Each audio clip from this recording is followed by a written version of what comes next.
সাবেক DMP commissioner Asaduzzaman মিয়াকে গ্রেপ্তার করেছে র্যাপিড অ্যাকশন ব্যাটালিয়ন র্যাব।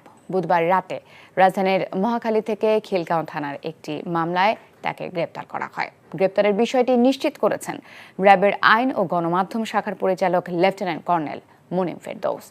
রিপোর্টে আরও জানাচ্ছেন নূর হোসেন। ফ্যাসিস্ট হাসিনা সরকারের দীর্ঘদিনের সহযোগী ঢাকা মহানগর পুলিশের সাবেক কমিশনার আসাদুজ্জামান মিয়াকে গ্রেফতার করেছে rapid action battalion RAB.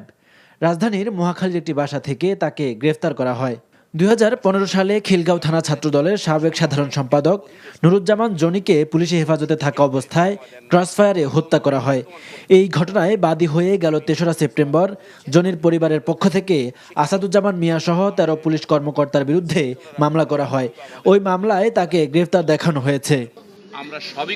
Asaduzzaman মিয়া 2015 সাল থেকে 2019 সাল পর্যন্ত ঢাকা মহানগর পুলিশের কমিশনারের দায়িত্ব পালন করেছেন।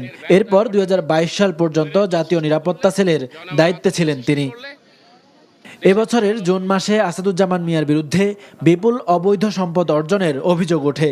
গণমাধ্যমের খবরে উঠে আসে ঢাকা সহ দেশে এবং দেশের বাইরে আসাদুজ্জামান মিয়া ও তার পরিবারের সদস্যদের নামে এবং বেনামে অঢেল সম্পদ রয়েছে। সম্প্রতি আসাদুজ্জামান মিয়ার অবৈধ সম্পদ নিয়ে অনুসন্ধান শুরু করেছে দুর্নীতি দমন কমিশন দুদক। নূর হোসেন, এনটিভি নিউজ, ঢাকা।